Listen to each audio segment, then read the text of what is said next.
people who are joining us by Zoom wouldn't necessarily realize this, but we've been living in wetness for a long time. And today is some strange radiance has come about. And we're not quite sure what it is. But I'd like to, unfortunately, down on the east coast of the North Island of New Zealand, further south from where we are, they're having just catastrophic rains, and their road systems are being destroyed, and they can't fix the power because they can't get to the power breakages because the roads are smashed. And this seems rather paltry and maybe completely irrelevant. But while we're sitting here, I wonder if we could sort of open to the radiance that is around us and imagine it somehow flooding down their way, right? Kind of drying and brightening. It gets kind of gloomy living in darkness, and especially wet darkness. Right? And so just a sense of this kind of radiance. Think of this as not just a nice thing to do. Think of this as your work. This is our actual work. We're going to work. Right? And if any of you are in particularly radiant areas of the planet right now, they could probably do with a little bit sent their way from wherever you are as well, right? Although I'm sure there are other places on the planet that would also benefit with some radiance. Right? So let's just sit together and breathe. And if we're meditating on radiance, it really helps to have our eyes open. This kind of closed eye and bowed head in holy, holy meditation actually shuts out the radiance. Okay? So could we just kind of sit up and let our, right, drinking it in and then breathing it out from our heart, right, and directing it wherever you might think could benefit from such radiance.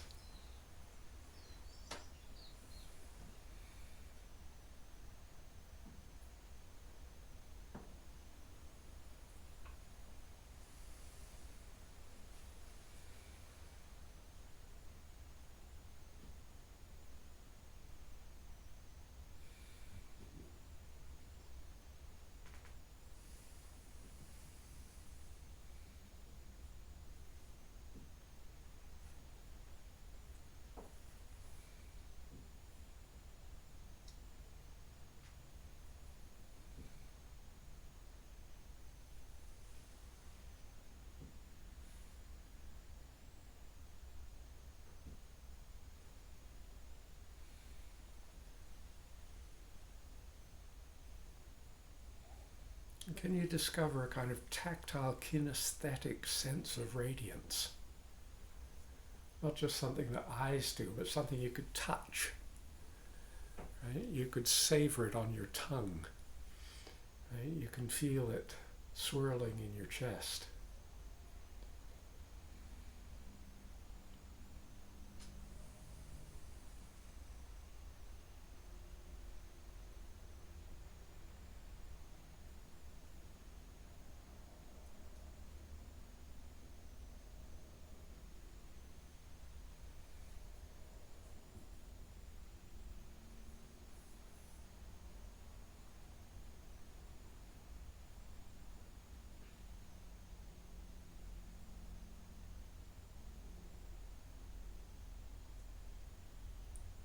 If you can find a kind of tactile kinesthetic sense of this, then you don't need to be afraid to let your eyes function. Right? So you look here and you look there, but not losing touch with that tactile kinesthetic sense of breathing radiance.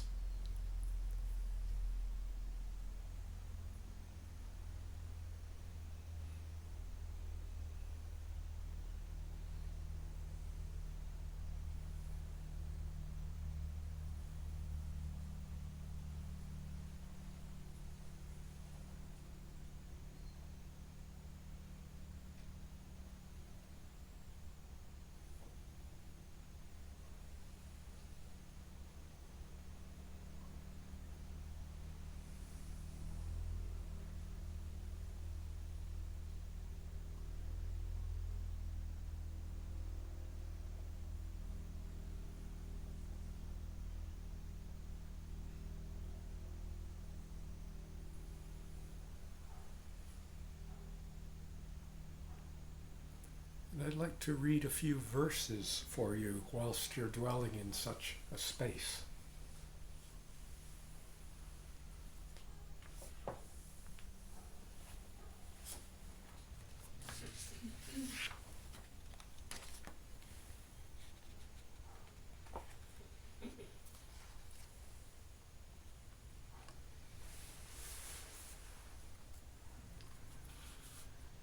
We abide in the fullness of nature. Trees and birds and microorganisms, soils and waters, winds and weathers, authentic, present, constantly budding. A universe flowering as you and me and all of us together.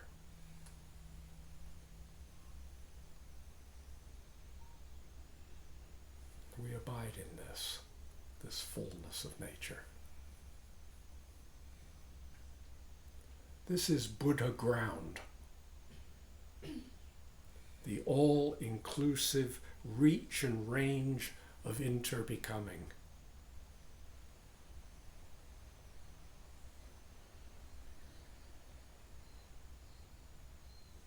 This is actual living Buddha.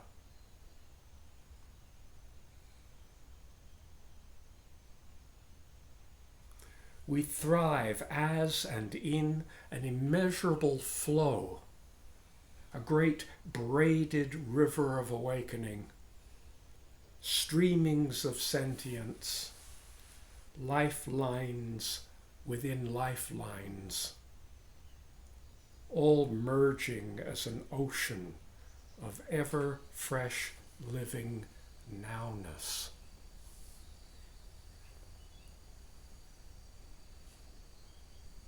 This is it. It's not somewhere else. It's not actually hidden in the pages of this book. It's right here in this tactile kinesthetic radiance of beingness, sitting together in this room, or in the rooms where you are, or in the places that you are.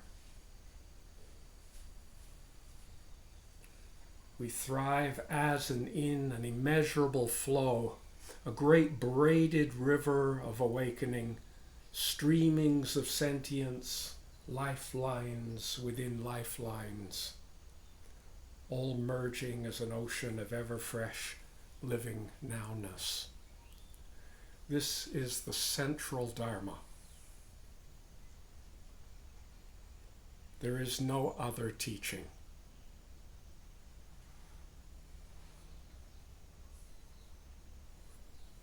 We come home, rejoicing in family and friends, comrades, colleagues, and co-journeyers all.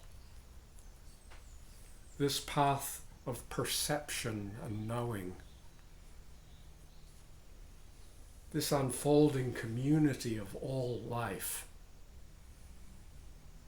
Here is the wholeness of Sangha.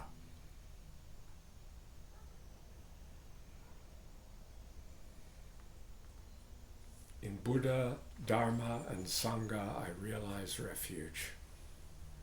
Buddhang saranang gacchami, Dhammang saranang gacchami, Sangham saranang gacchami.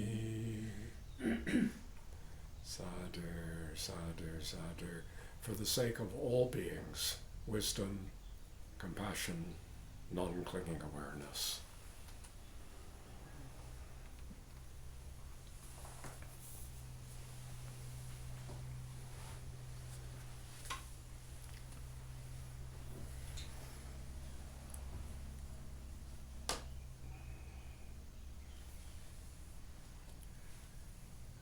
As many of you would know, right, I've spent at least half my life immersed in Buddhist practice.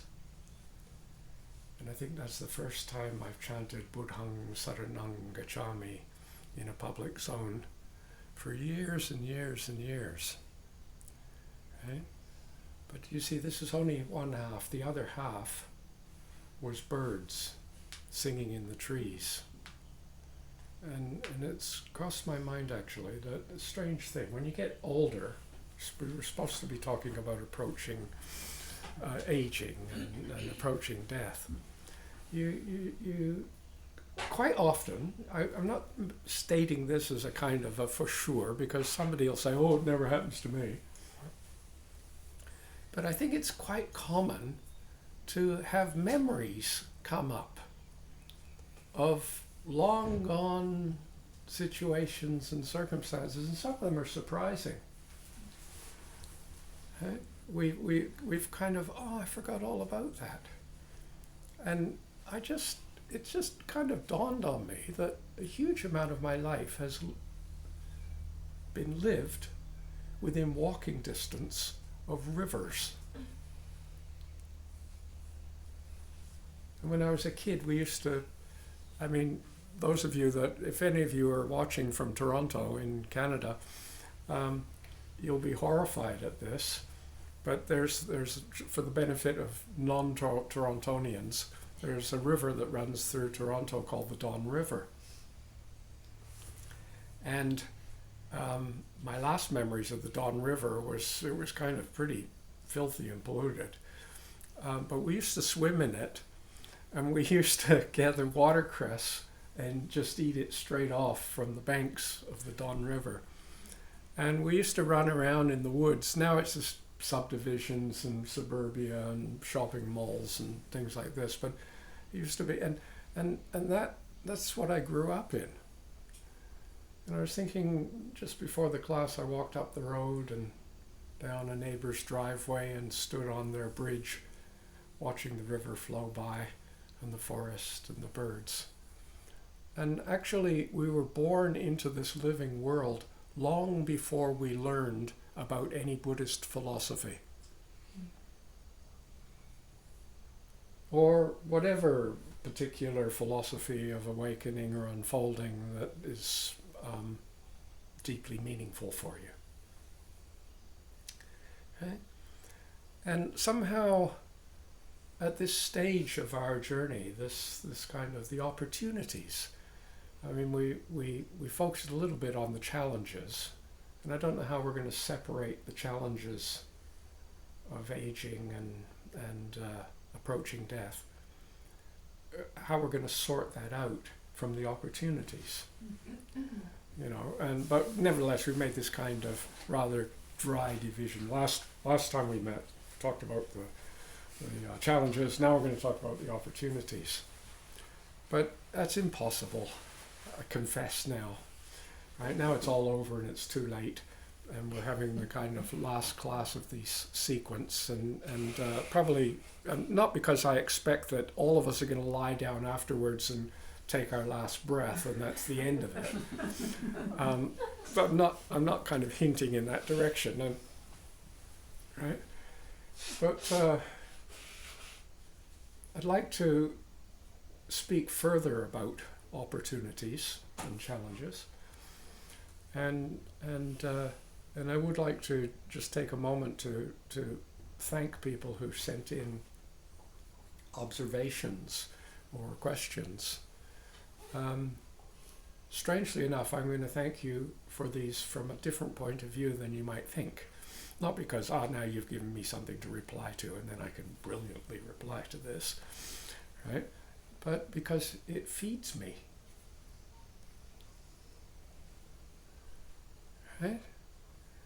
And as you feed me, the more I feel fed by you, the more you might feel fed by me. There's a kind of it's a mutual thing, these kind of deep flowings of relationship. And I'm just wondering, so I did want to just say that, right, to the various people. Some had specific kind of questions, and some were just sharing observations. And I think this is part of this mystery of togetherness that we don't seem to be ever apart from. We struggle because we don't seem to have enough togetherness. We struggle because we feel we're being smothered in too much togetherness. Togetherness is whether it's kind of too much or too little, it seems to be a non-negotiable presence of our living. And we sort of forget all about that and just try and get on with the other things, forgetting that the kind of more fundamental ground is in our togetherness. And when that togetherness isn't working well, nothing's working well. So before I natter on with a few things today, I'm just wondering if I'd like the opportunity for any further here and now observations or thoughts or questions or on these themes, which are so real and in your face. Doesn't matter how old you are, you're aging. And the challenges of aging are just as much for the caregiver as it is for the kind of aged receiver of the caring. Right? And quite often the caregivers think, oh, well, that's nothing to do with me. They're old and I'm young and I guess I have to look after them. But actually, you couldn't have, they're sort of sucked into this aging business. We're all involved with facing this, no matter what age we are. It's a huge question. And part of this 3 classes has been to create an opportunity where more people can speak rather than me giving a monologue. Because I think there's value and we can learn from each other in recognizing that some of these wrestlings and kind of discoveries that we come across, right, are not solely our own. That actually they're quite universal. And we truly are in this together. Right? So perhaps I'm just going to stop now for a moment and see if there are any. Stephen, can you help? Before I've sort of tried to empty the room and then whatever leftovers goes to the screen. Today I'm going to try and be more equal. Right, so I think Samaya, Stephen's keeping an eye on the people on the screen, and so he'll indicate if someone's there who'd like to speak. So if you unmute yourself, Samaya, and maybe we're listening. Okay. Over the past couple of years, I've found with my energies waning and my health not quite so good, I've had to give up a lot of my hobbies and the pastimes that have filled my life with so much richness. And I've spent quite a bit of time over this period facing boredom and wondering about what can I do that's meaningful. And interestingly, as I found in other parts of my life, if I just wait patiently, there's always something that's new and wonderful and meaningful that just makes so much sense, that comes to fill that what's felt like a void for a while, and it just enriches my life. You're probably the only person here who's ever experienced or touched on something like this. Right? Although I can't quite understand why everyone's grinning and sort of laughing and so on, Yeah, I mean, this seems to be so nothing, and yet it's so everything. This kind of recognition that actually we could just wait. Sometimes we don't need to do anything, right? We're already drawing on a lifetime of experience. It's not all gone just because today I've forgotten it, and almost like the learning what works to create the space for that it's almost a remembering, right? To come forward is precious, and gradually we start to trust in it more and more and more. Yes, we get lost, but I kind of, oh well, we'll just hang in here. It's gonna, it'll get gloomier. No, you could have a thing that it'll come right, it'll right? You don't have such a rich and wondrous life, and a life that's been interested in inquiring, right? It's kind of contemplative inquiry. There's a quality of there's a tactile kinesthetic quality of beingness with the world, which if we just, oh yeah, it's almost like, how could I have ever forgotten? Yeah. Thank you.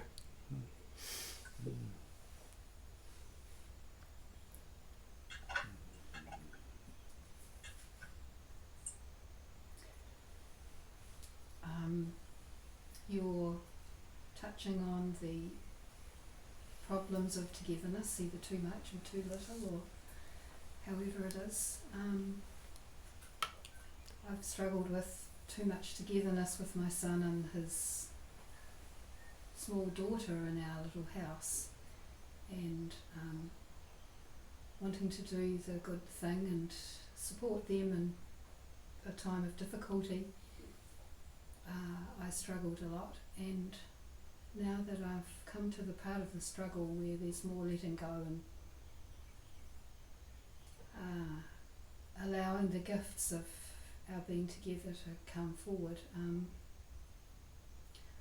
I'm coming to a place where I just feel really more held in my family, and allowing them to be closer and allowing myself to let go into that space is a wonderful thing, because I just feel embraced by them, and my daughter and her sons are a bit further away physically. And it's a feeling, it's a sensation that doesn't go away even when I'm not around them. It's gorgeous and glorious, and I'm thankful that it's been put upon me, not of my choosing, and I also look at friends and associates who in later life are withdrawing from the world more and isolating themselves somewhat, and feel the loneliness of that for people. Yeah.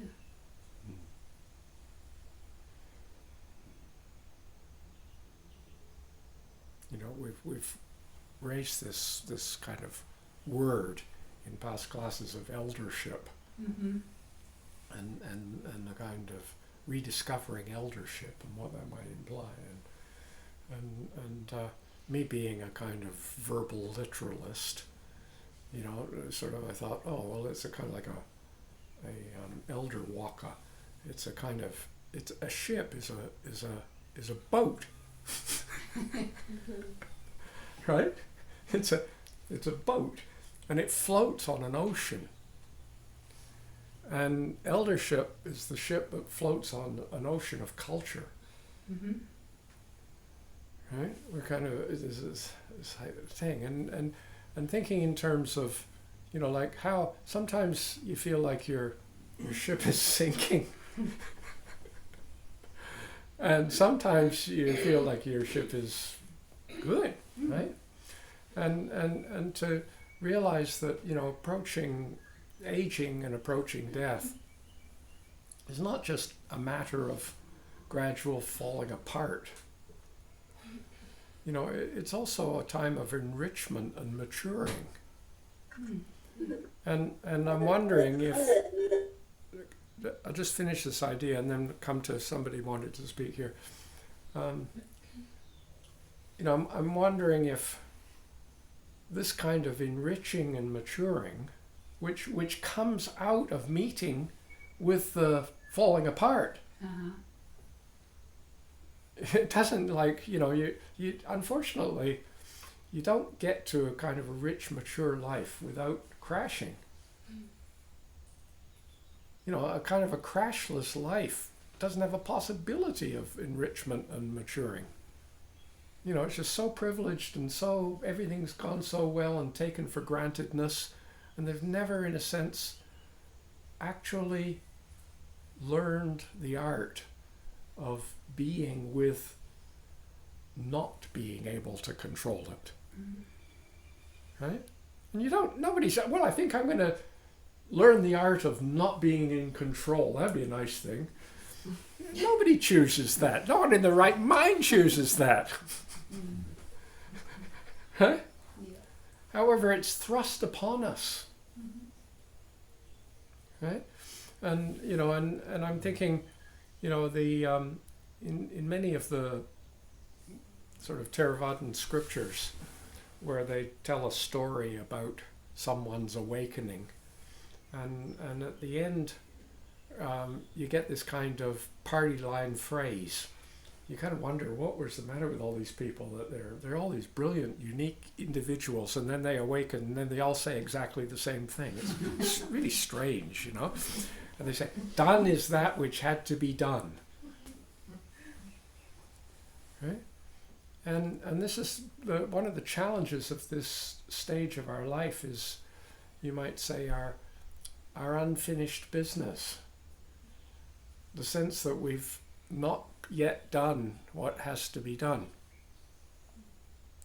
Okay?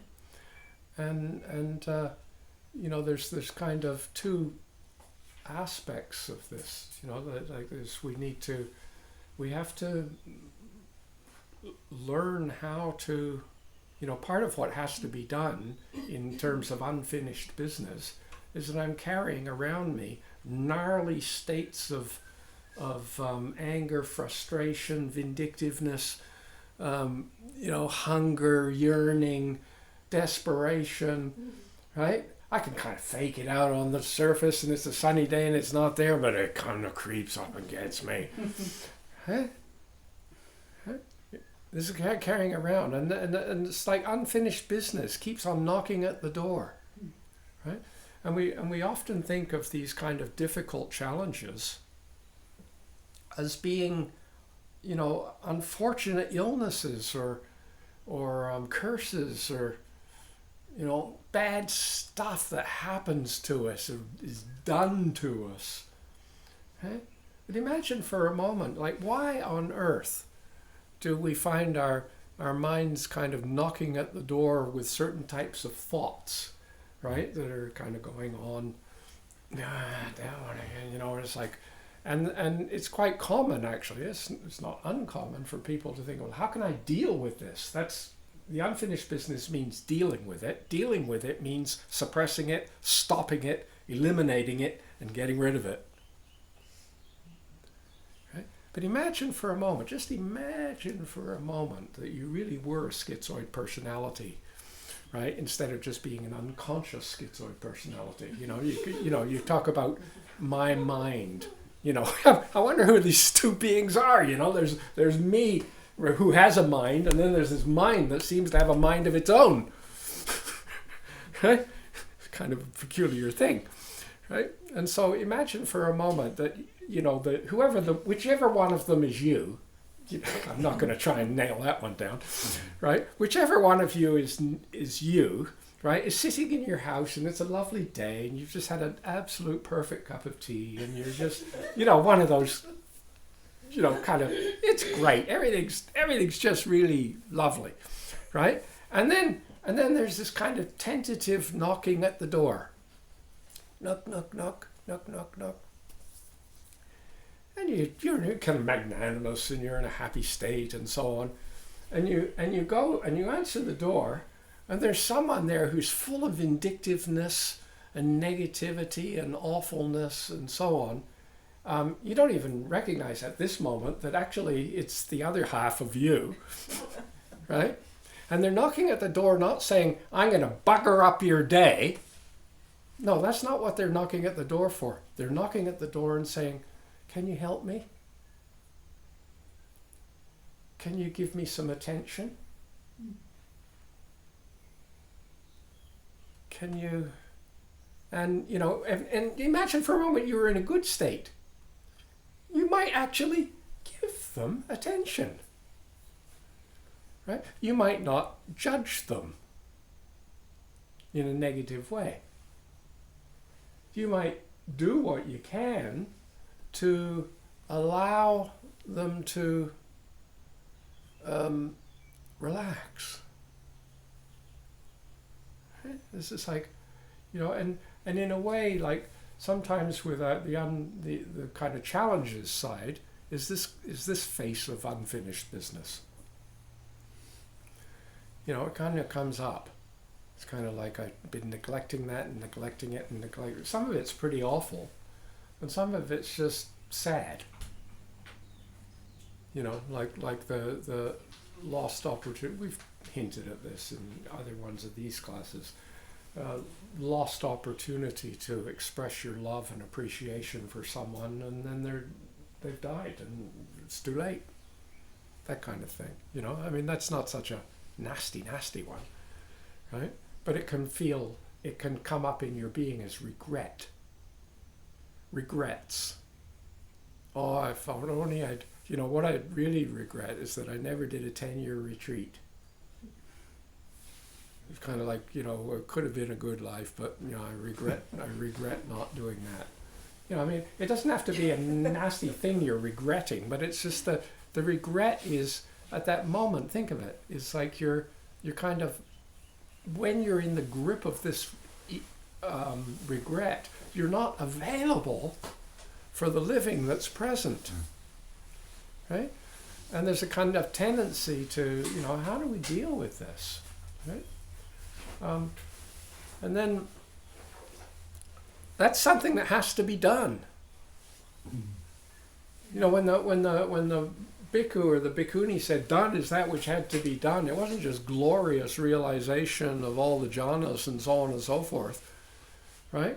It was also the gnarly work of sorting out the kind of unresolved business with their children or their parents or their grandparents or whatever it is.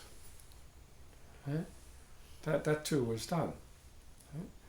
But also, many of us have, as I've already mentioned this today, we've got lifelong experiences with studying and learning and inquiry into the nature of things. It's not all gloom, right? These are, and we may have in the process done is that which had to be done. I've discovered, I've accumulated these skills and these understandings. Wouldn't it be wonderful to really see what they could do? Right? And lots of times we need to, as Samaya mentioned, we need to have the space. We need to give it the space to remember that we have these skills. Right? That we can actually look at some of the, for example, just in terms of practicalities, if you enter into the kind of traditional East Asian methods, if you like, of studying Buddhist Dharma, Buddhist teaching, you'd be a youngster in a monastery or something like that, and you would memorize texts, right? And you just kind of memorize all this stuff. You don't know what it means or anything. You're probably just doing it because you want to eat and you don't want to get criticized, and there's all kinds of wrong motivations, right? But nevertheless, you kind of internalize this. And in a way, each one of us has already been doing this. We've lived for how many decades in the monastery of our lives? Yeah? You've already existed for many, many decades in the monastery of your lives. And you've been repeating certain sutras over and over and over again. Right? That's the Nyan Nyan Nyan Sutra. Right? Yeah. This is kind of it. And it's no different, right? And you've also been repeating sutras such as everything is wondrously interconnected and the deep unfolding of the universe, right? It's kind of like that also some of you have been kind of repeating, It's kind of, it becomes familiar, right?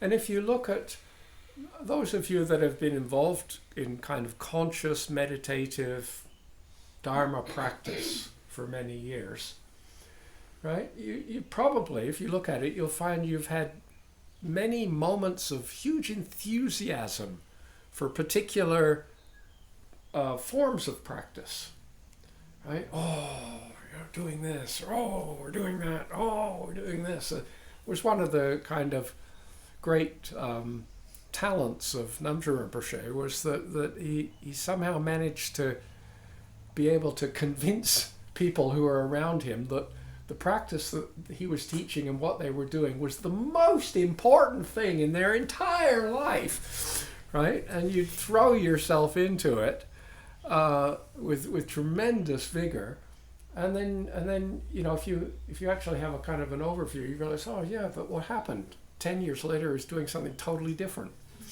right? And you kind of threw yourself into this, and then you threw yourself into that, and you think that you were learning Dharma, and you were, I hope, right? But not necessarily in the way you thought, right?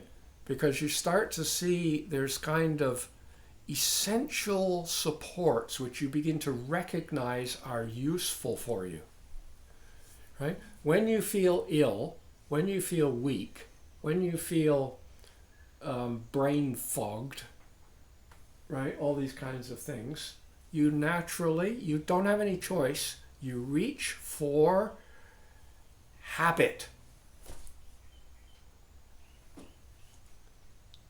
That's what you do, right? Habits of body, habits of speech, habits of mind, habits of emotion, right?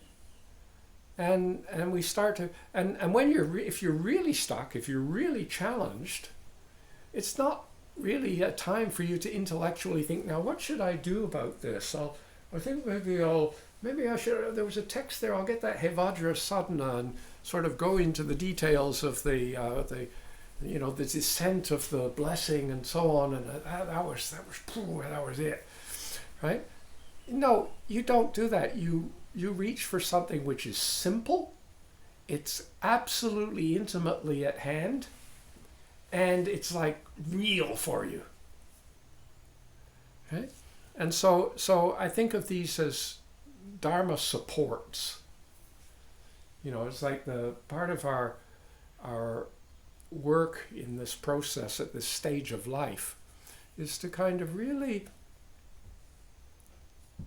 allow ourselves to recognize what truly meaningfully support us in being, you know, this is done is that which had to be done. This I need to do.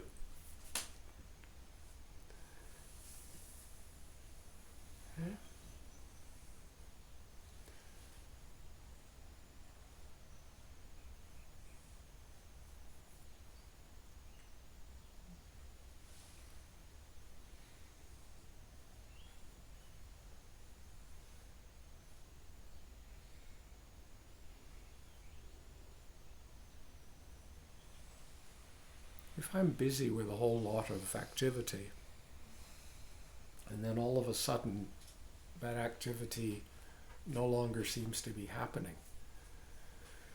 you know, because of whatever, you know, maybe an accident, maybe a catastrophe, or maybe I'm just getting old, and it's like, doesn't go like this, and we begin to kind of, what do we reach for when we're just settling down and there's nothing to do? Imagine for a moment that come on, tell the truth. Have any of you sort of had moments where you're just feeling, especially older people, you know, that it's a bit boring and a bit kind of, you know, like, you know, has anyone, you know, somebody else is the only person, you know, who's kind of honestly recognized this, right? And you just kind of, and then what do? Do you rush around looking for something to kind of perk you up?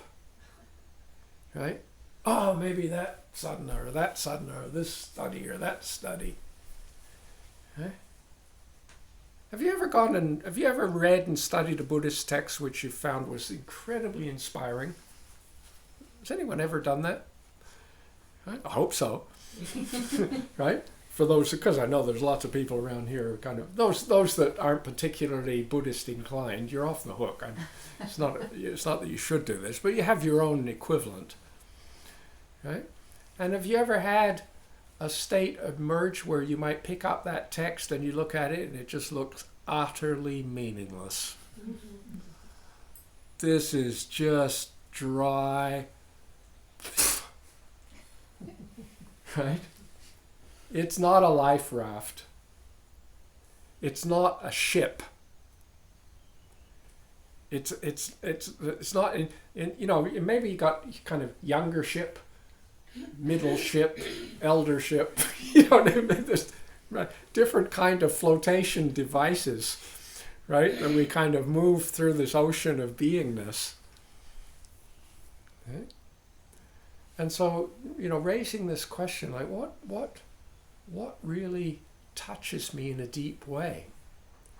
And part of this question is also, just to be interested in this, right? And then just to sit and just do nothing. If you don't know, wait. If you don't want to wait, you're too impatient, right, to wait. Right? And this is one of the blessings of age, right? Because actually sometimes you find that waiting isn't an option. It's just bloody heavy. It's very weighty. It hurts. Pain is not nice. Right? Discomfort can be absolutely wearying. Right? And yet, right, in the midst of this waiting, sometimes if habit patterns will begin to emerge, the ones that we in a sense need to kind of welcome in and make them feel at home, the kind of negative, the gnarly ones that knock on our door, right? Then could I just the actual method that we're looking at here cannot be put into words. It's a tactile, kinesthetic feeling of being.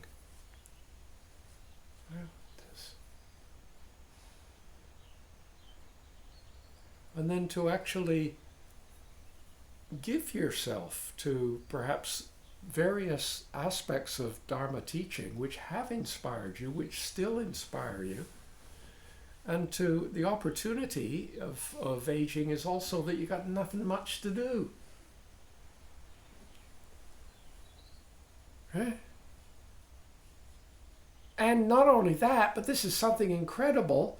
Hardly anyone expects you to do anything.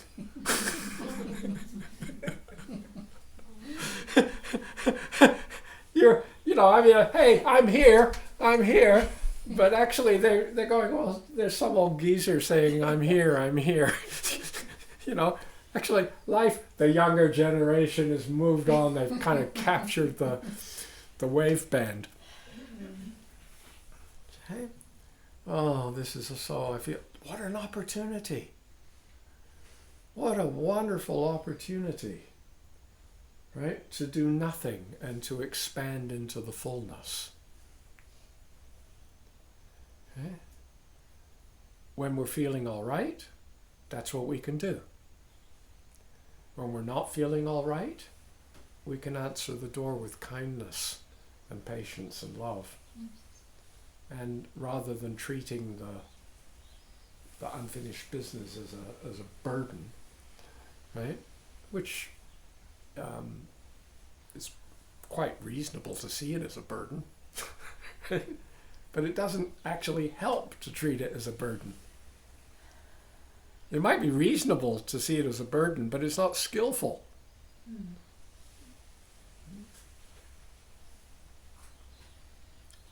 Are there any thoughts or further comments? I'm supposed to be listening to you people, and I've gone and nattered on. Edmund, if you unmute yourself, we're here for you.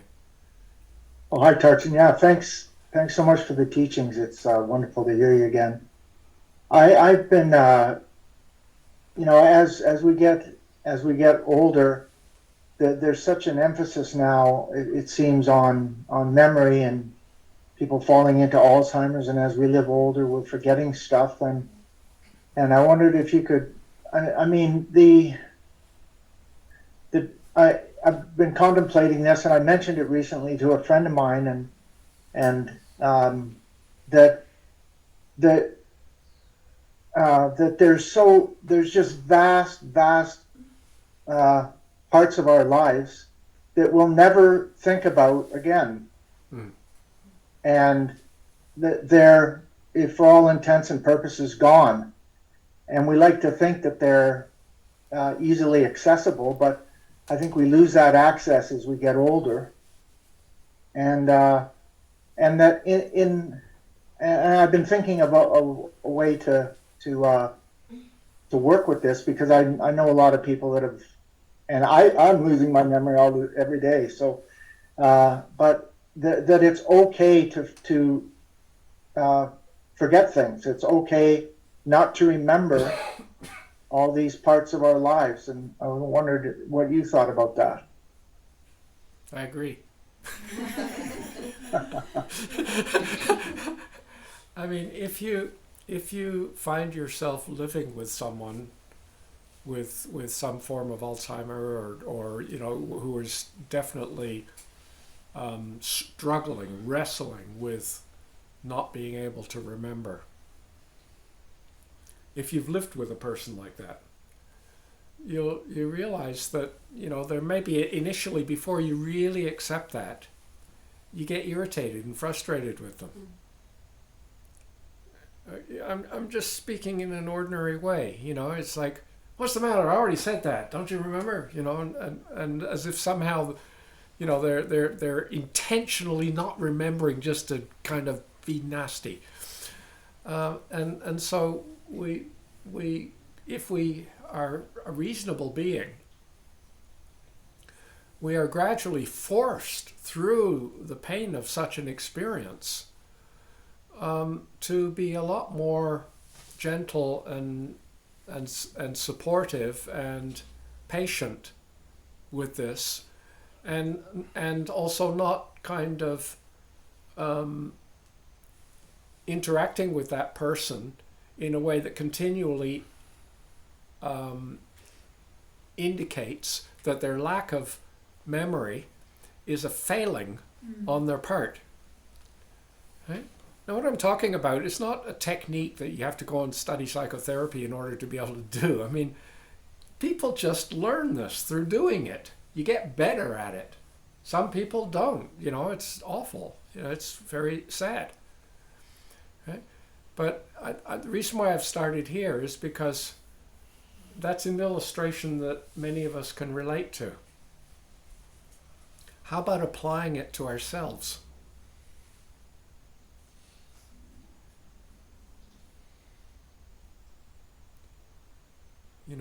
It's like I had the wonderful opportunity. A number of us did. We were in Bodnath actually that was the last time. I think, Edmund, you might have been there with us, right? And although I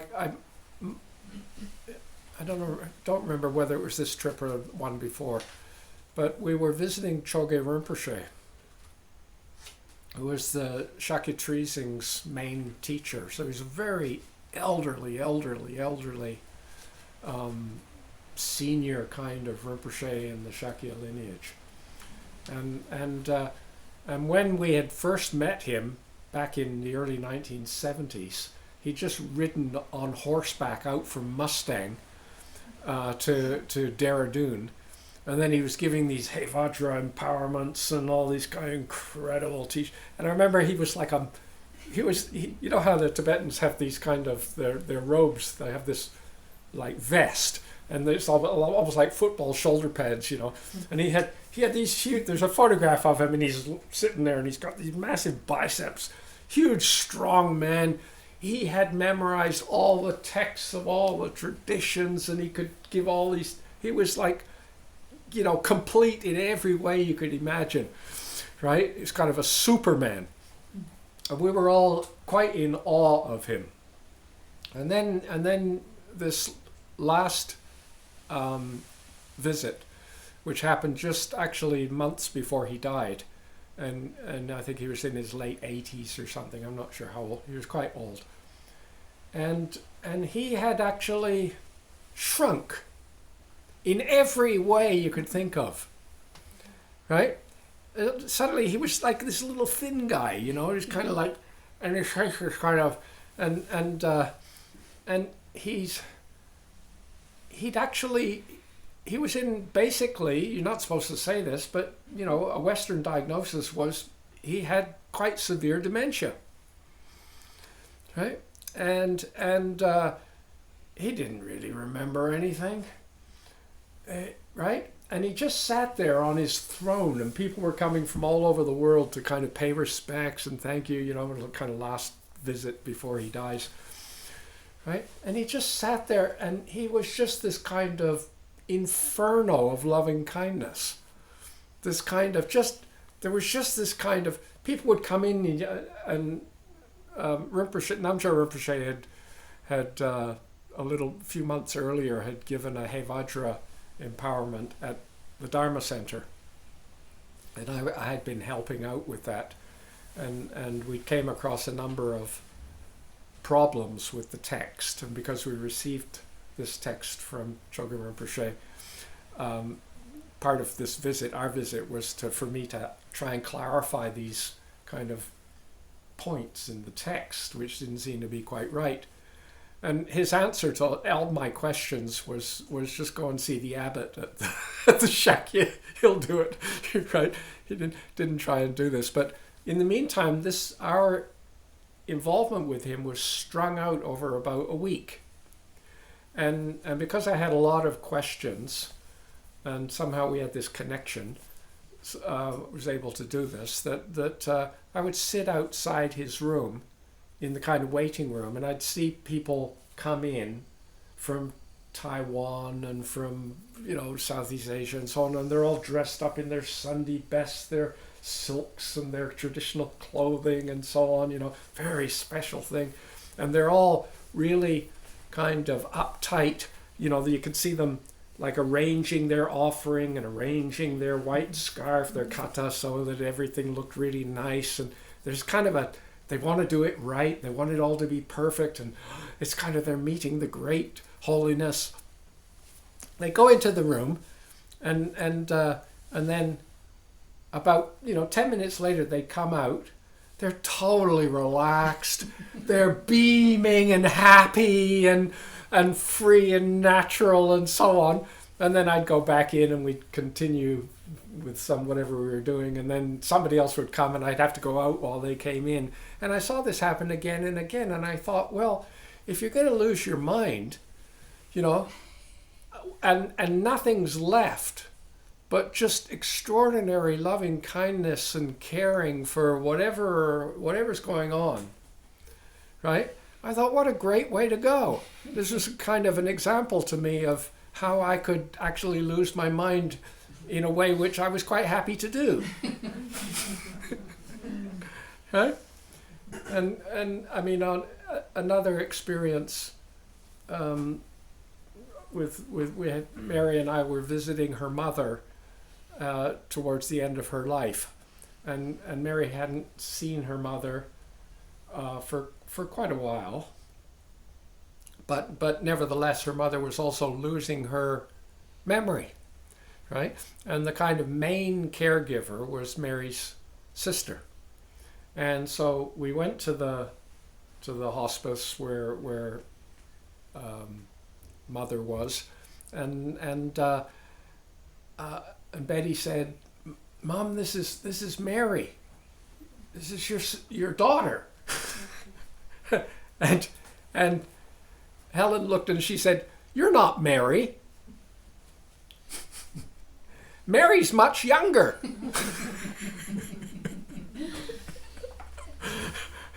Right?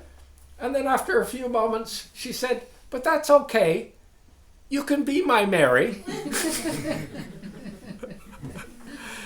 And it was kind of like this kind of, this was not the language of a mature adult, like who's lived a long life and done all sorts of things, right? This is someone who's kind of really losing the plot. And I thought to myself, how wonderful is that? Right? And so, in a sense, like the, as Dharma practitioners, lifelong beings involved with Dharmaship, right? We begin to maybe distill in our own confidence what is truly important. Right? It may be that what's truly important is not doing tons of meditation.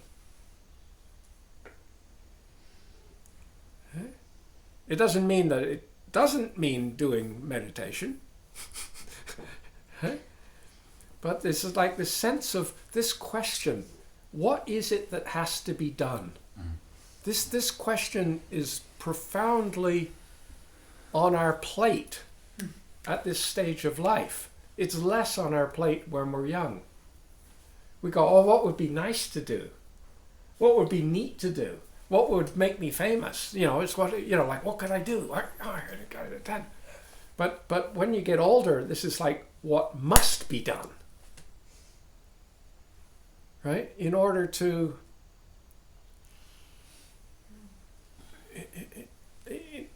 in terms of my criterion of what needs to be done. Okay? And so, in a sense, like learning to be with our own, it's strange in a way that we can get holes in our memory. But at the same time, there can be certain other areas that open up. It's like I alluded to with living by rivers and so on. Long forgotten memories. It's almost like short-term memory starts to go. And short-term memory can be quite long. But long-term memory can be really long. Right? And we can start having kind of, and how did that work? And that's a mystery. An absolute mystery. And Choge Rinpoche just sat on his seat all day long. And there'd be knock, knock, knock on the door. Nobody knocked, but you know what I mean. There was like that proverbial knock. And he met everyone that came in with sugata, right? With wishing well, goodness, moving in goodness, right? Of a flow of goodness, of grace, right? And in a sense, learning how to, maybe we actually have to practice it on others in order to develop this as such a skill that we could actually begin to apply it to ourselves. Yeah. I mean, I know that it's quite traditional in many Buddhist forms of loving kindness meditation to begin with yourself, and then you radiate loving kindness to others, right? Because in a sense, you just radiate what you've got anyway. It's not really a choice. So maybe it's a good idea to begin with love here and then radiate it out. But actually that might not always work. And maybe in this case, right, we kind of learn the kind of, like what's really important. Someone's just fussing about something. Oh, I put this here and I put this there, and somebody's been moving around the things in my apartment, right, and changing the location of stuff, and you get terribly upset about all this, and you're trying to, you're trying to somehow convey to them that this really isn't that important. I mean, you might make the mistake of trying to say, no, nobody's been doing that, but you don't believe me, you're part of the plot, right? This is not an uncommon theme as well. Okay? But somehow we're learning this. And for me, it's got something to do with kind of touching the earth, touching the ground of our beingness. Yeah. I'd like to read, in a sense, do a meditation together, but I'd like to read a text for it. But first of all, is there any other question, inquiry, observation, sharing that needs to come forward? The question that I asked about that time of half awake, half asleep, when sort of there's no sort of strong determination or direction, and things that arise that you feel from your ignorance that have caused harm to others. Yes. Keeps arising, and I mean, when you're fully awake, you can sort of respond differently, but it just chips away in that half. Well, the question, as you kind of enunciated the question, it was more along the lines of like, how does this happen? How is it that the mind does this? And that's a not necessarily the question that we need to ask in order to just be with it in a skillful way, right? It might be, it could be connected, but the thing is to, I talk a lot about borrowing Ty's phrase, interbeing, the interbeingness of things, and in recent years I've tacked on interbeing, interknowing, because it's dawned on me that what I thought of as interbeing, a lot of other people didn't think of as interbeing. They thought that they would know that they are interbeing. In other words, there's knowing, and then there's the interbeing that you know. And that's not actually what I meant at all when I said that. That's why I sort of made a big kind of ugly compound, and I talk about interbeing, interknowing. Right?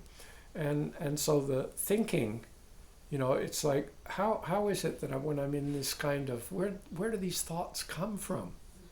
And we could think, if we have mind as being something that's separate from our body or our heart or our beingness, then that's a kind of really tricky question. It's an interesting question, if it's somewhere else, where is it and where does it come from? But if we come to a point where we begin to see that knowing itself is tied up with metabolism and how our bodies are, everything is interconnected, interbeing, interknowing nature, then we see that these thoughts are arising quite often out of our physiology. It's not like a mind pool that's sort of sitting there with thoughts in it, and then there's a physiology pool that's sitting there with muscle tensions and metabolic processes. If we begin to kind of look into this, and this is something which we can look into, but probably at the kind of late stage in life, we've kind of lost the opportunity to really look into this. So the question of like, how is it that it can do such a thing is like, almost like, well, it doesn't really matter too much. It's like, how can I be with this? Right?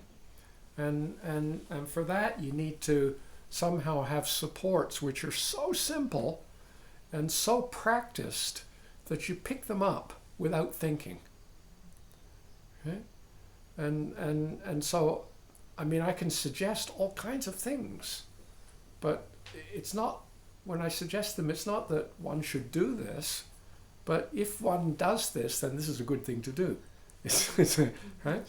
And so the sense of, you get a kind of gnarly state coming up, and you're in this kind of, you're especially vulnerable at that kind of cusp, between being awake and being asleep.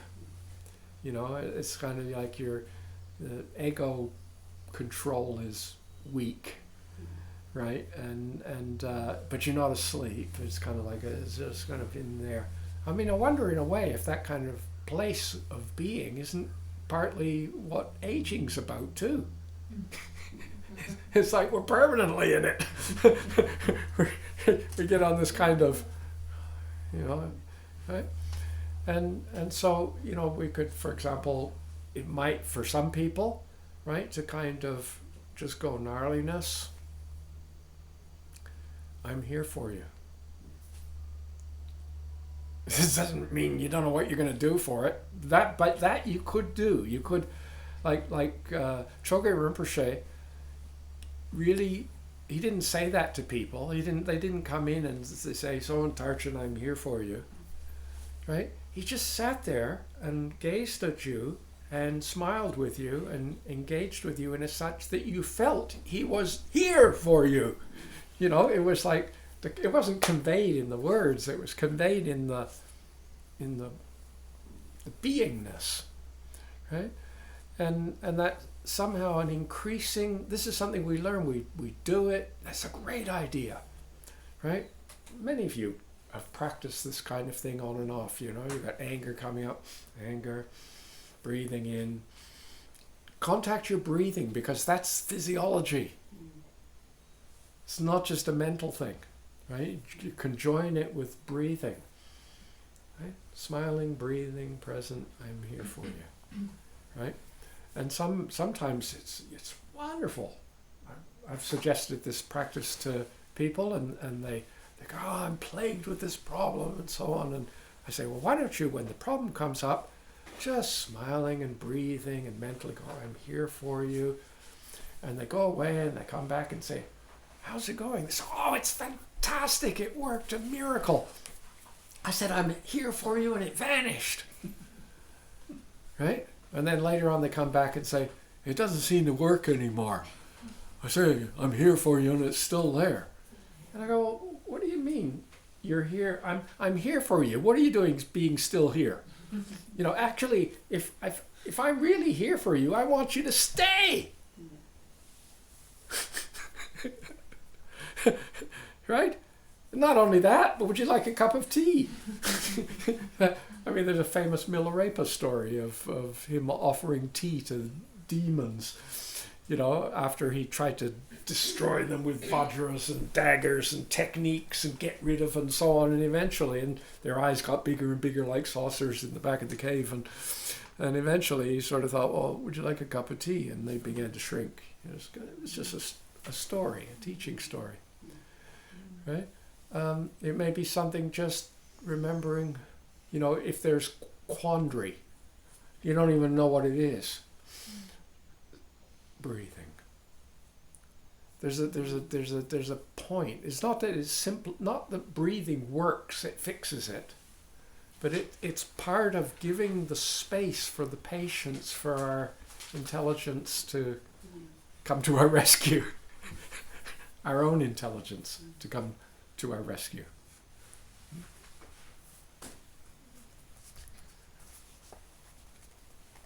Yes. I found that just a really simple thing that I've come to do is just I say to myself, how could I be with this differently? How could I react to this differently? Actually, just those words, and really feel into that. And it's like magic. And when something happens differently in me, I'm so surprised often by the results and so pleased because it really has. It offers and invites a change of response. Yeah. And sometimes it works beautifully. And this is like eldership again, making our pun, if you like, as a vehicle, right? But as a vehicle, not a falling apart vehicle, but a vehicle of enrichment and maturation, right? And how do you bring a potentially good wine to maturity? What's the best thing to do? Nothing. shake it up, rush here and there, right? No, actually do nothing. Right? Strangely. And so learning the art of eldership is also, in a sense, learning the art of beginning to recognize that doing nothing is not doing nothing.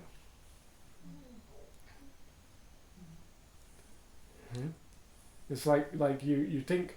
I remember once, I Rinpoche said to me, "What's happening in your meditation?" And I said, "Nothing." And he said, "Don't brag."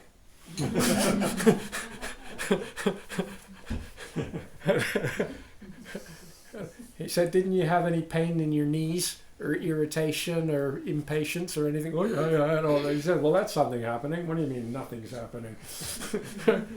It kind of dawned on me that maybe meditation was more about being with what was actually happening rather than creating some incredible Buddhist fantasy world, which I, at the time, really thought it was really about. See?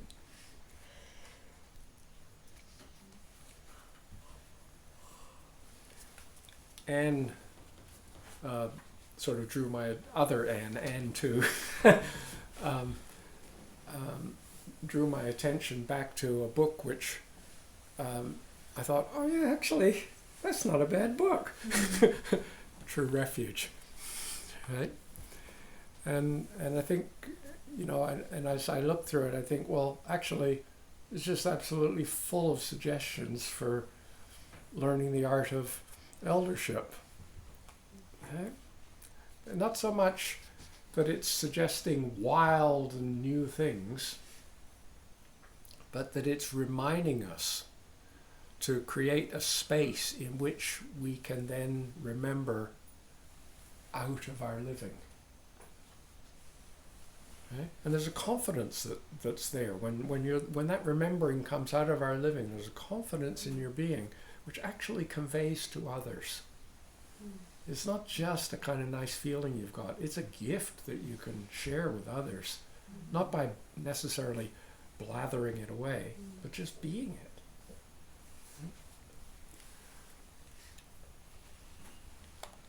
Perhaps if you'd like to just stand up and have a stretch, and same with you who are in Cyberland, if you've felt like that will help, have a stretch. And then I'd like to kind of do a guided contemplation.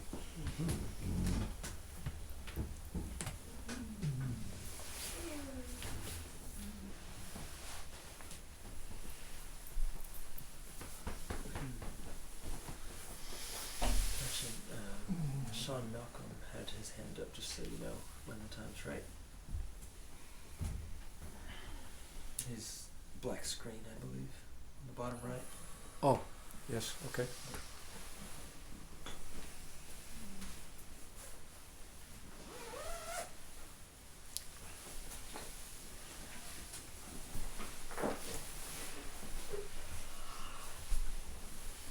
I have a black screen with the words Sean Malcolm on it, and Stephen's informed me that you would like to speak, so if you can unmute yourself, and for my entertainment you could even reveal yourself visually.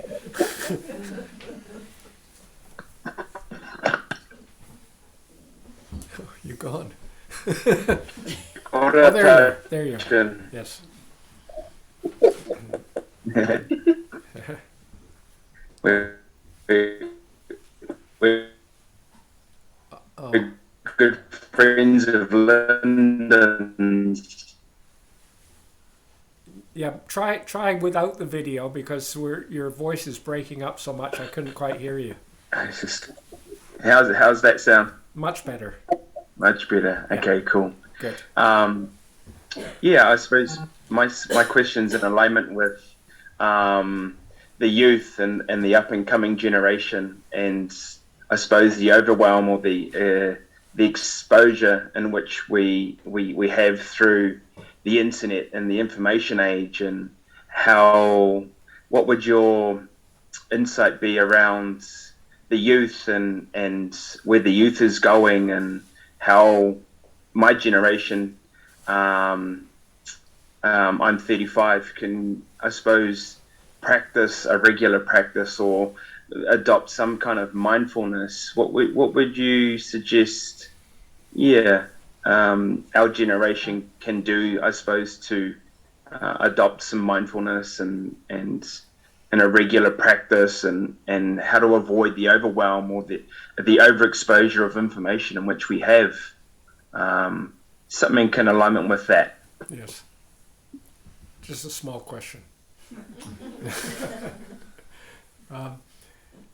You have to join us for the ongoing series that starts in 2 weeks.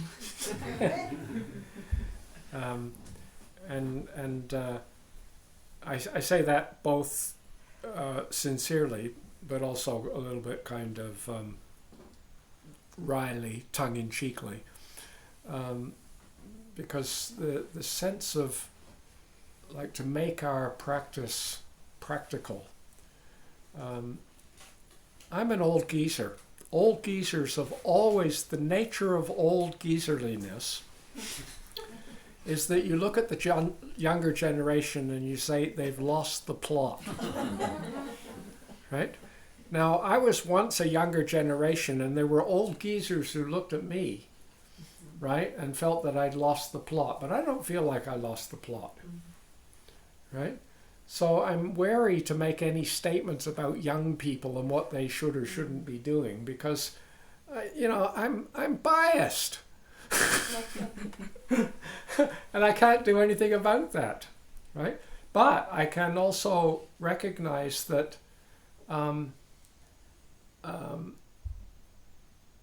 just because I can't really imagine myself living, as a youth in these conditions, I think, oh, how could I have did that? Nevertheless, I can imagine you don't have anything to compare it with. This is your life, and you make your life where you find yourself. Right? But I do feel that part of making your life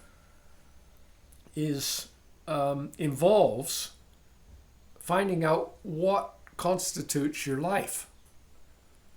And the thing is that your life didn't just begin a few years ago, 35 years ago. Right? Your life, good enough, we could say, began 35 years ago. But life did not begin 35 years ago. It began not 35 million years ago, right? But about 4 billion years ago, right? It's inconceivable journey of transformation, of interbeing, interknowing. And what I'm saying is that we are rooted in this much more deeply than we're rooted in the internet. I mean, this is my kind of humble old age opinion. And I find it difficult to see how we can come to a deep sense of wonderment and respect for what life is if we don't take into account the kind of evolutionary journey of countless other types of life forms. And watching a David Attenborough movie on the internet doesn't cut it. Okay? And I'm not quite sure what we're going to do with 80% of humanity living in urban areas. And they don't have a Don River. Nowadays, you just don't dare go in that river. You're swimming in the Don River, you'll get plague. Or maybe they've cleaned it all up now. The Don River may be a wonderful, eco-reserve, and they fixed it all up and it's lovely. But there was a phase when it wasn't lovely at all. But I can remember crystal clear water. And I remember, my mum would say, "What are you doing?" And I say, "Oh, I'm going down in the woods." So you disappear down in the woods. I can't remember specific things. We just got into adventures and building forts and trapping things and eating stuff and poking our fingers into holes and but for me it's like I go, there's a familiarity with this, to be surrounded by bird life and trees and so on. And so when I unfold this next meditation, it has a kind of visceral meaning. And I'm not sure how we're going to do this. I don't know the answer, but I think that someone has to find the answer, and it's, sorry to put this on you, Sean, but it's you guys who have to do it. Right? But please, if you're able to, and consider joining us in the next series of classes where I would like to actually outline a progression of deepening contemplations that I think really address all of these questions. Yeah? Thank you, brother. Good. So I'd like to just read to you words that can be used to remind us of this practice of touching the earth, the ground of beingness. Okay? And although it begins with standing and you're all sitting, I could say sitting, it doesn't matter. And although I could say I touch the earth. When the Buddha, one of the great Buddhist stories is that the Shakyamuni was sitting, Gautama was sitting under a tree, Yogi Gautama was sitting under a tree meditating. He wasn't Buddha. And then he was plagued by the hordes of Mara, dementia, loss of memory, gnarly demons knocking on our door and demanding things of us. All the trials and tribulations of living, and they came as kind of, they're depicted as these kind of demons all swirling around him and everything. And he was already a master of meditation, jhana, no problem. Which one would you like? He was he was a great yogi. He was he'd studied all the spiritual practices of the time and was already invited to be a teacher in those things, and yet he was plagued by all these hordes. And in this Buddhist story, right, it just became totally overwhelming. Sometimes you'll see a picture of him, this gaunt, almost like skeletal yogi figure because of austerities of kind of not eating and meditating all the time and renunciation and so on and so on and so on, and he's surrounded by these horrific kind of demons, and there's flames all over the place and yucky substances dripping down all over it's kind of it's a nightmare tanka, right? It's kind of the yogi's worst nightmare kind of thing. And then the story, the Buddhist story, goes that at some point in the midst of all of this, he reached down with one hand and he touched the earth. This is the story, right? And instantly all the demons disappeared and Bodhi and enlightenment radiated all over the lot, and everything was hunky-dory from then on. And here we are. 2,500 years later, still riding on the juice of such a possibility. Okay? And so, just in case you feel that maybe this might work and might be relevant, the next time you find yourself in a gnarly situation, just reach down and touch the earth.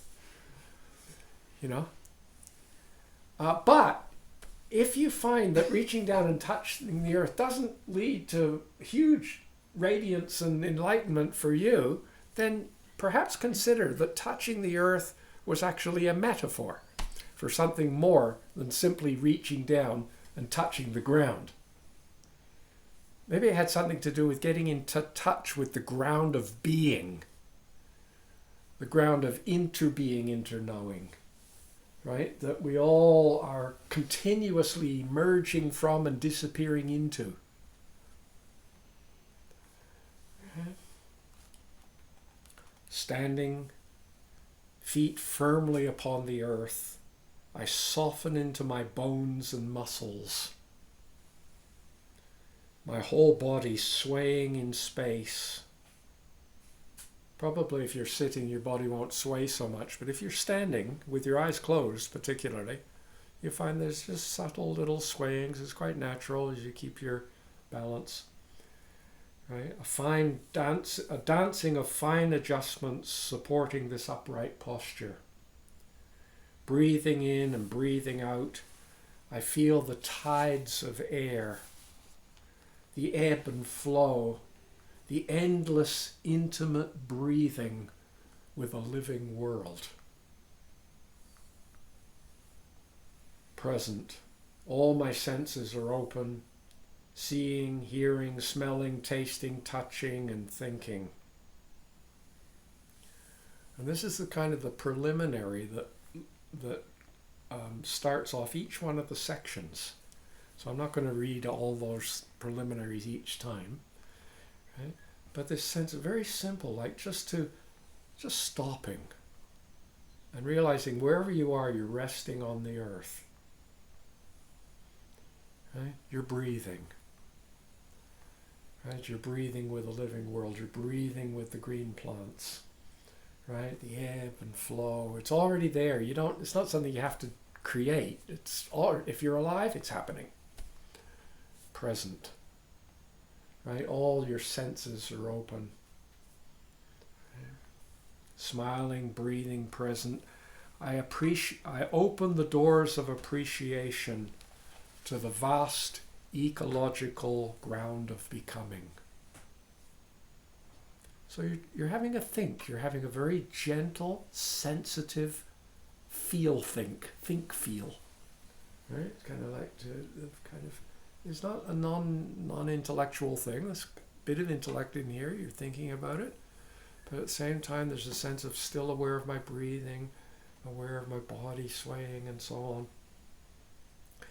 I feel myself intimately partnered in a dynamic matrix of living process, a multi-leveled unfolding of uncountable, interdependent manifestations of embodied knowing.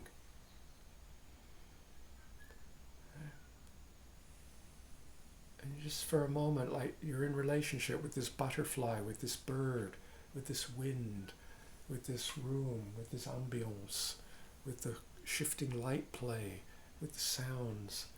Right? This is like just realize you are already embedded in this extraordinary miracle. It's not a simple, dried out, desiccated concept. With each breath I breathe with a photosynthesizing world. My body, speech, and mind are expressions of air, water, earth, and radiant solar energy. Weavings of becoming, journeyings of atoms, molecules, cells, and organs. This living world within me and around me is a dancing of organisms, biosystems, planets, solar systems, and cosmic arisings. So we're just standing, like let feeling your way into this, using the thinking to initiate, open the door of this. But with experience, you'll come to the point where you're not quite sure whether you're thinking it or whether you're just touching it. Right? You're in touch with it. This is the touching. You're already touching the earth. I sense the rivers and oceans in my blood and tears. The liquid. Right? I feel the mystery of transforming vegetable and animal flesh, the continuous coming into being and passing away that is my body, feeling, and thinking.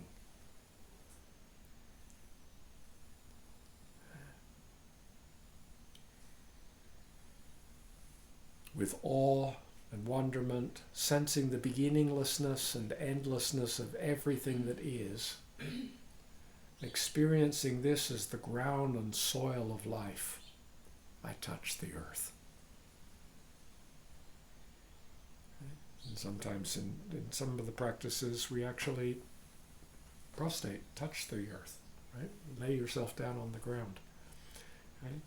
And there's some mantras and so on that you might use here, but we'll just skip over that for the purposes of this morning.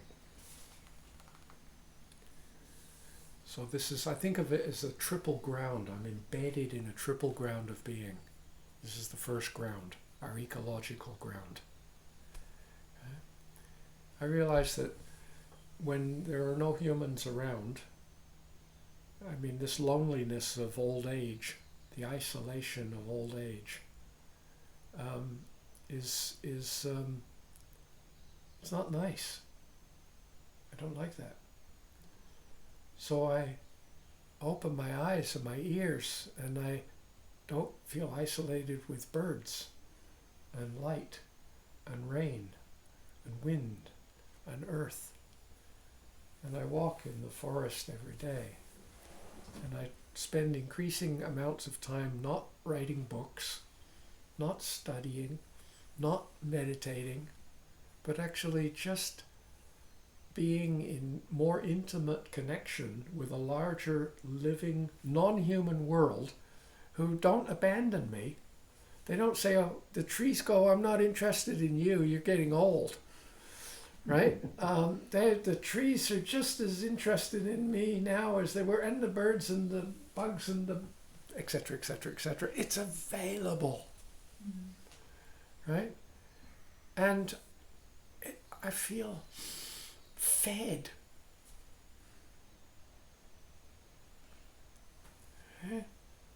I feel like I never left home. I'm not coming home.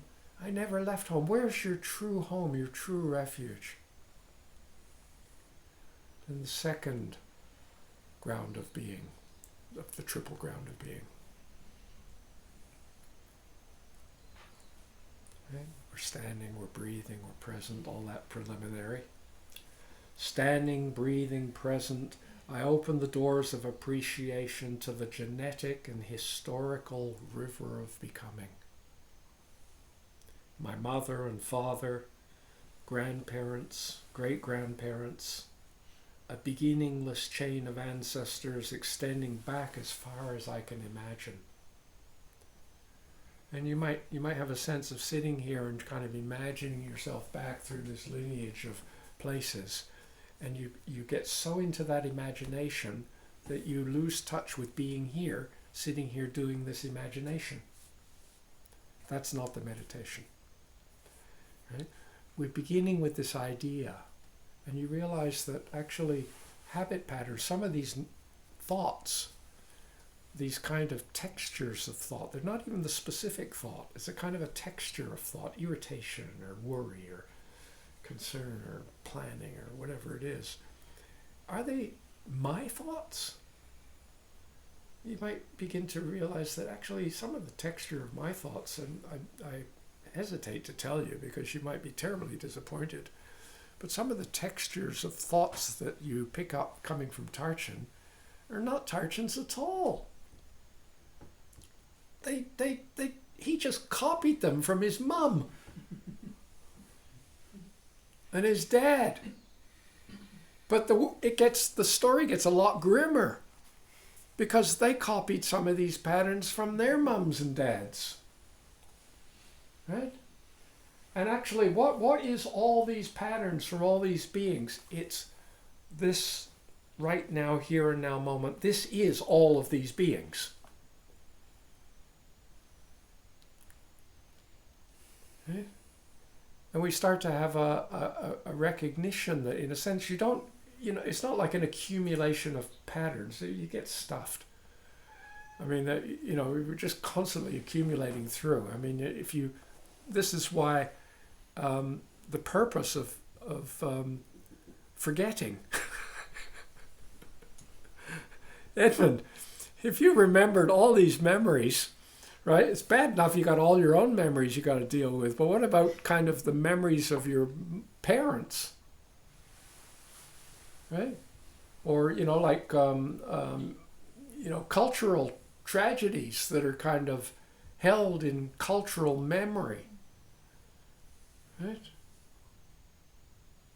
Number of people who find themselves born Jewish, right? Who had nothing to do with the Holocaust. Right? It didn't It wasn't their business at all. But they probably, if they got any sensitivity, they realize it's part of their business. Actually, it's part of all of our business. Yeah? So it's not a matter of like you're stuck with all the details of this, but think of it as there's a kind of the way you metabolize. You have to, in order to have anxiety, you have to have a certain rhythm of metabolism in your body, in your here and now body. Right? A lot of that, how is it that, people pick up worry? I don't know why I'm so worried all the time. And then you realize that one of your parents was worried all the time. And you wonder, yeah, but you don't even know the details of why they were worried, but you're worried. And it's almost like, how did you pick up this worry without even having anything to worry about? You've had an absolute cushy, privileged, good life. And meanwhile, you still got these kind of residues of worry. Could it be that worry is not just an emotion, it's body, speech, and mind? And that it's a pattern of physiology, of functioning, it affects our body, our speech, our mind, it goes on. Right? And so when we're feeling this presence of a beginningless chain of ancestors extending back as far as I can imagine, right? And yet at the same time, the end result for me is this, my living. It's not mine, it's not theirs. Right? I feel the presence of whole societies, peoples migrating across the earth, meeting new challenges, discovering ways of surviving. It's not all grim. Out of the grimness comes resilience.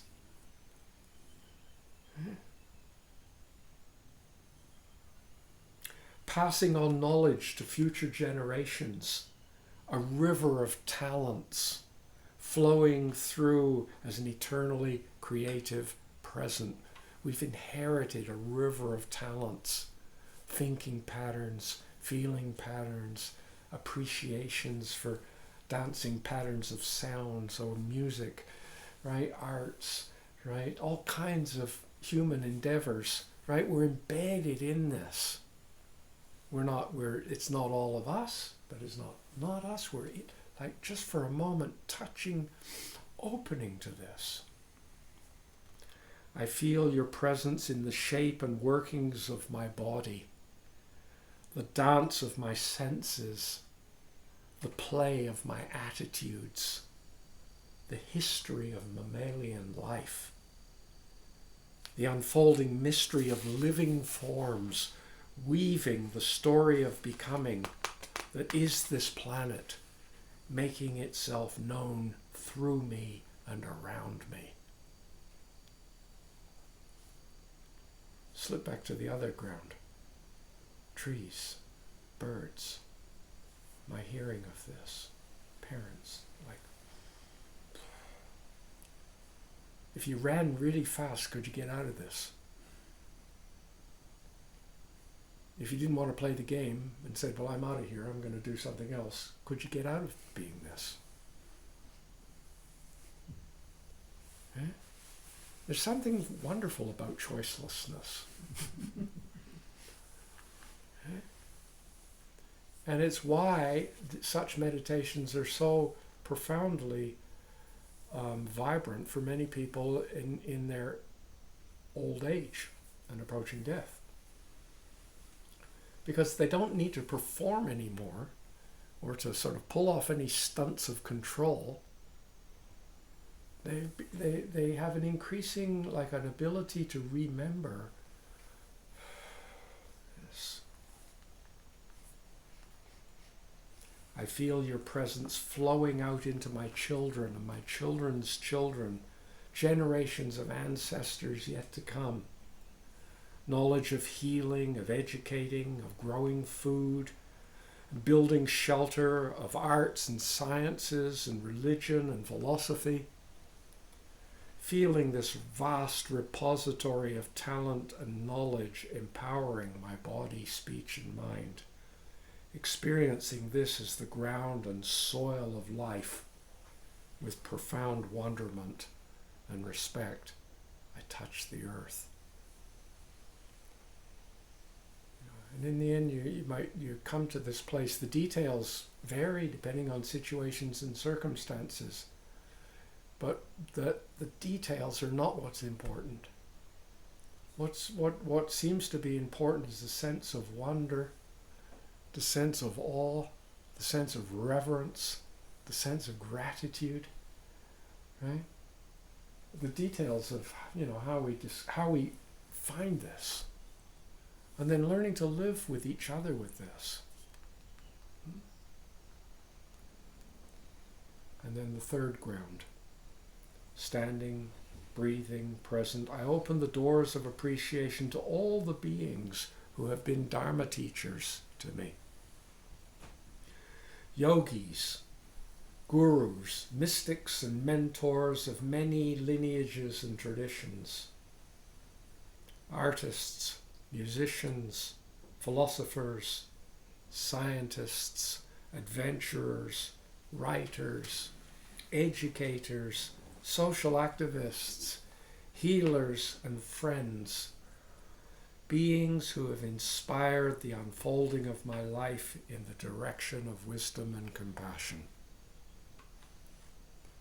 Okay? As soon as we open our appreciation to this, we realize we're not alone. Okay? Okay, can I remember this? This solidness of this, a confidence begins to come. I open the doors of appreciation to teachers of the past, teachers in the present, and teachers yet to come. I feel your presence around me and within me.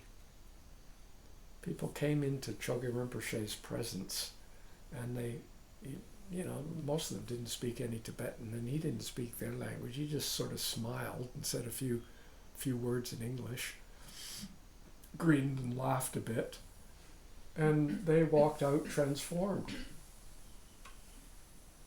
Right? You can. This is, and yet well, that's not very important. I'm feeling lonely and I'm miserable and. Like in a gnarly state, we forget that, right?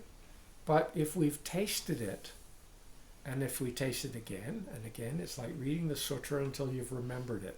So that when you need the words, it's right there. It's not a sutra you're remembering.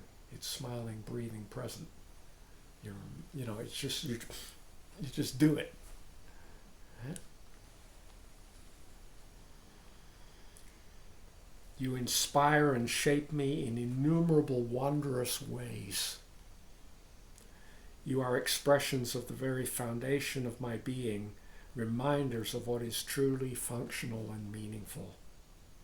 With deep gratitude and profound appreciation, knowing your presence is expressing itself today through my body, speech, and mind, experiencing all of you as the ground and soil of life. I touch the earth. The experiencing this as the ground and soil of the life is the touching of the earth. You don't have to then touch the earth. Right? We're getting in touch, right? Remembering to be in touch with this larger ground of living. Right? And in a way, the more there's two more steps in this particular practice, but you will have to study it yourself if you, right? This sense of touching the triple ground, right? Touching the earth, being in touch with the earth. In a sense, all of our spiritual practice is in order to strengthen our confidence and ability to, and the ready availability of this for us. Okay? And when you're there, if you're losing your mind and you're in this space, and you can't remember hardly anything, you don't feel awkward, you beam. And you appreciate what's there, and keep on appreciating what's there until it stops. that's theoretical. I've never experienced it. Huh? But I suspect everyone experiences it. Well, actually nobody experiences it. I just experience somebody else experiencing it. Huh? We exist in this living. So it's like this. These are lots and lots of words. Too many words. But the point is like just remembering. I might be sitting out, and I don't have to do the whole ecological ground. I'm just smelling the earth. I really feel a lot of nourishment coming through my nostrils. There's a smell of fungus and a smell of earth and the smell of the air after it's rained and it's been thunder and lightning, right? And the smell of the sea. And actually, I'm embedded in this ocean of signs and smells, okay? And it's like, how can I put it? Maybe it fills me with pleasure because it's a demonstration of the fact of aliveness. I'm not sure if corpses smell much.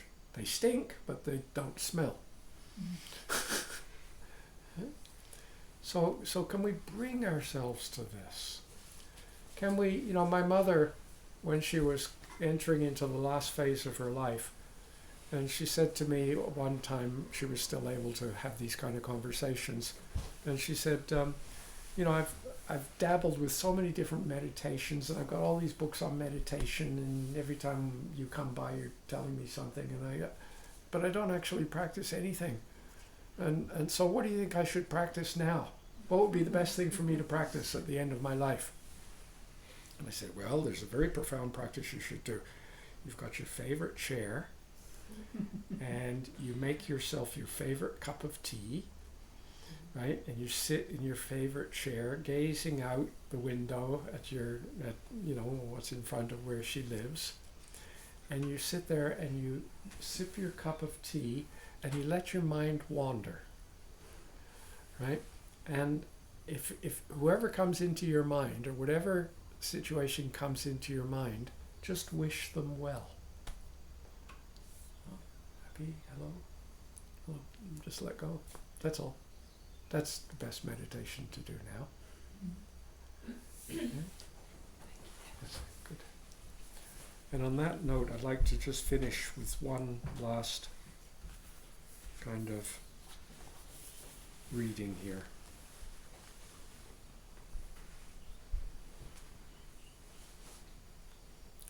Right? Can you just sit with, can we look deeply into each other? Touching the earth is sort of looking into yourself, how big you are. This one is looking how big everyone is. My friend, I breathe and feel myself resting on the earth, the womb of becoming. All of us can do this right now. I open my eyes of appreciation and look deeply into the whole of you. All of me reverberating with all of you.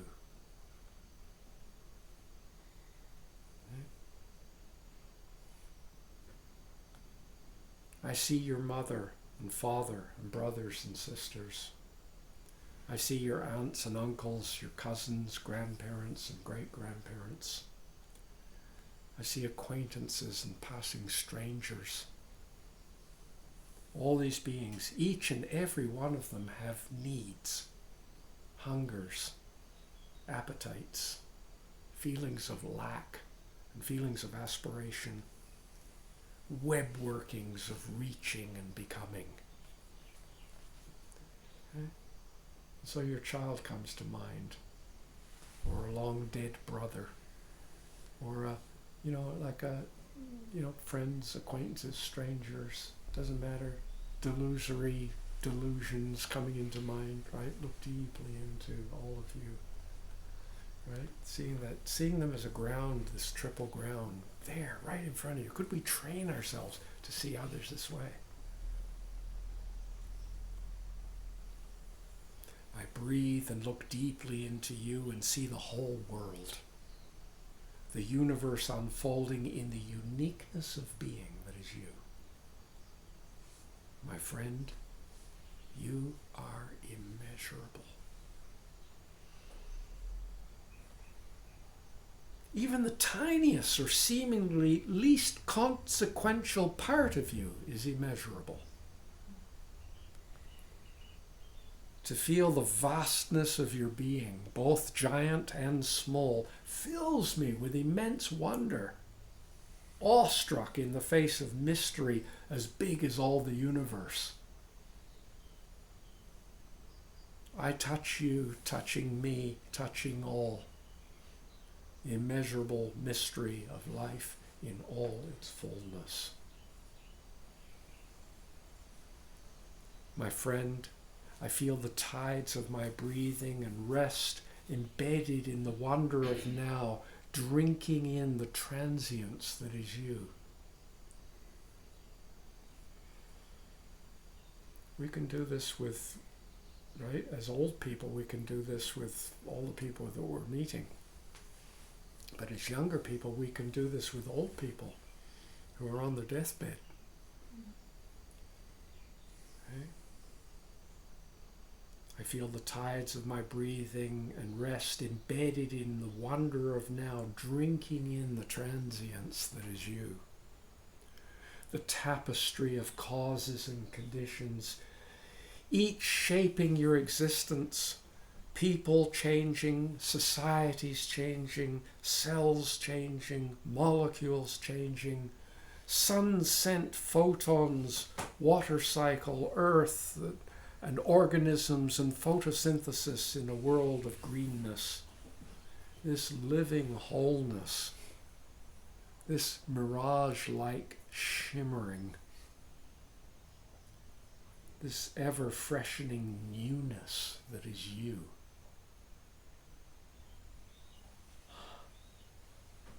How could I possibly have expectations or betrayed expectations?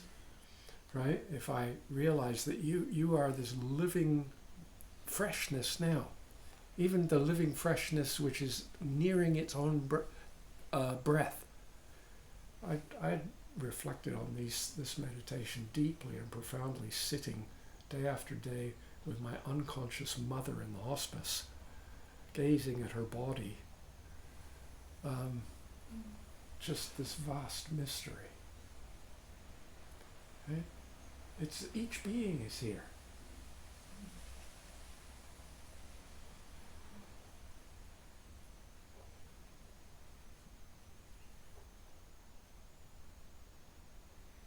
This ever-freshening newness that is you. This beginner's mind. This unborn brilliance. This continually brightening matrix of being with unexpected color and possibility. I breathe and look deeply and sense an infinity of continuously fresh weaving. What if I made this my practice so that gradually it's like I memorize this sutra? I don't mean these words. I mean this kind of, so that I just kind of do this much more readily. And I meet with someone I've never met before, and I'm kind of holding this sense that this being is far bigger than I could ever imagine. And I don't know what. And my problem is not to deal with their problems, but my problem is trying to appreciate their potential gifts.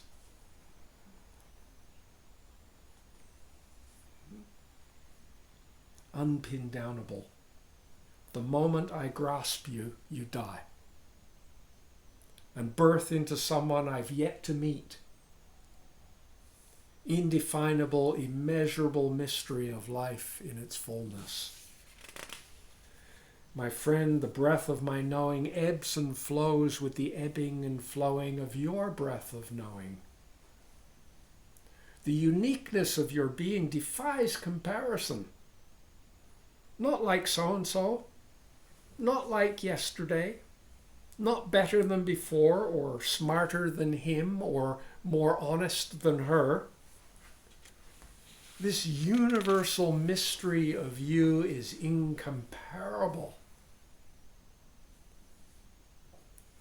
You are not like anything that's ever been, and nothing will ever be like you again.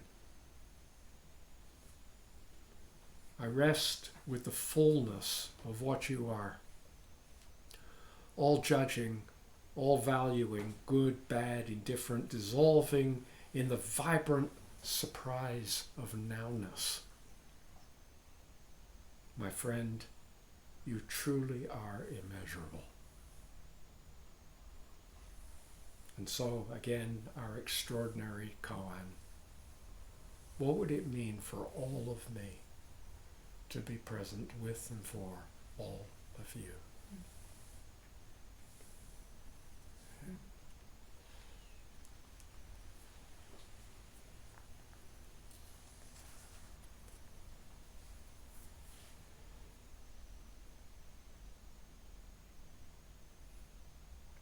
This has been an attempt to at least host for all of us the opportunity to contemplate a little more deeply about what needs to be done. What's actually important?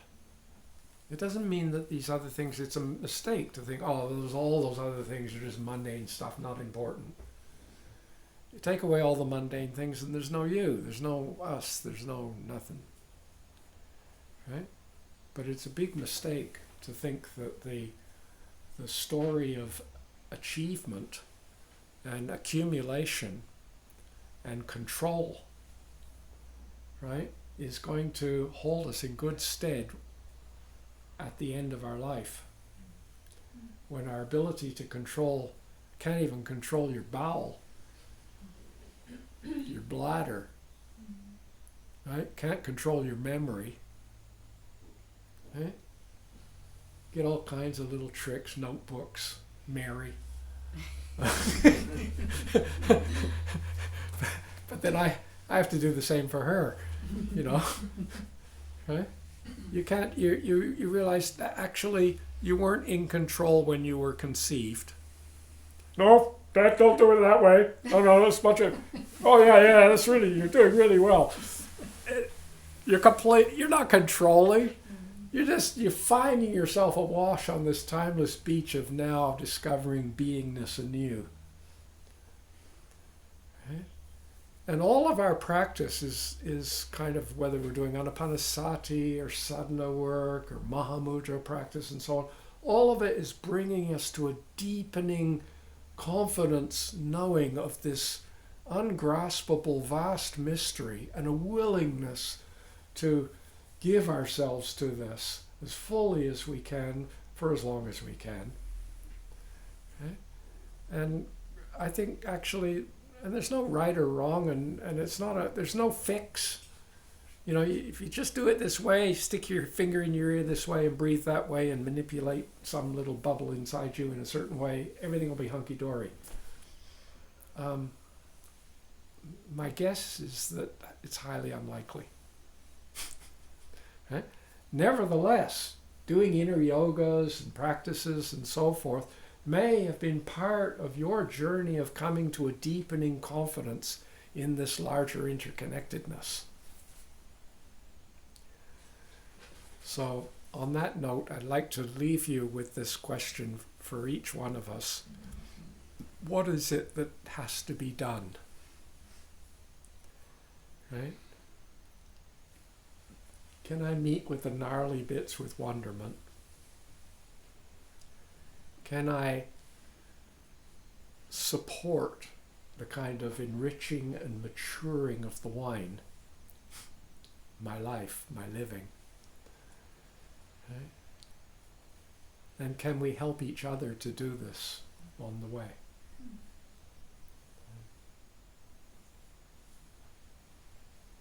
By the power of these wholesome activities, may our lives be rich with awakening. Living thus, may we abandon all unwholesomeness. In the very midst of this mystery of birth, illness, old age, and death, may we help all beings to realize their true interbeing, interknowing nature. Sarva Mangalam. Sarvamangala, Sarvamangala.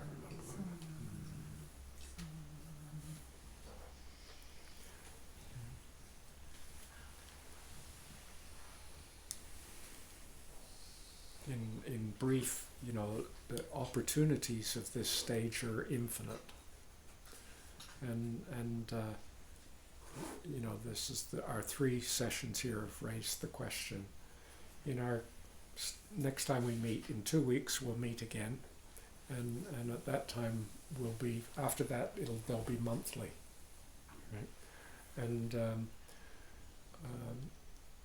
in a sense, this is more grist for the mill for opportunity, right?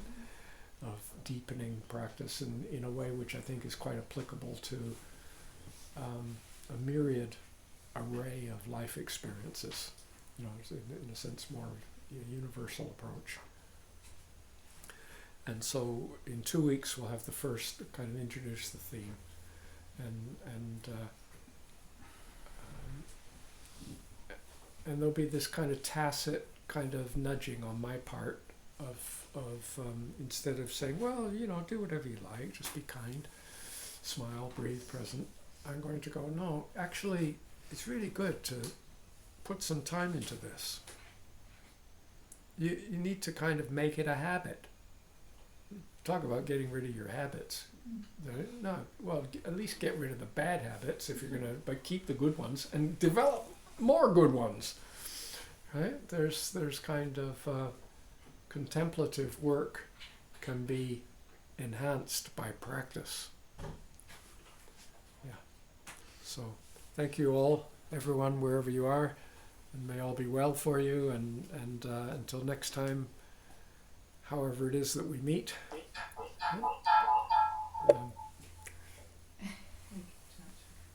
We've now, by the way, for those of you who don't have the opportunity to come here, we now have 2 functioning retreat huts on our property.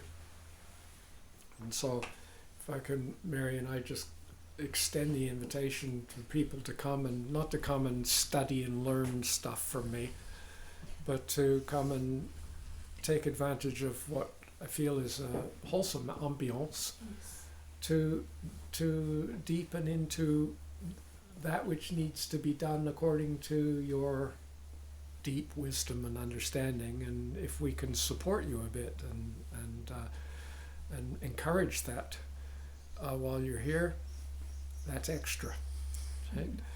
But good. Thank you.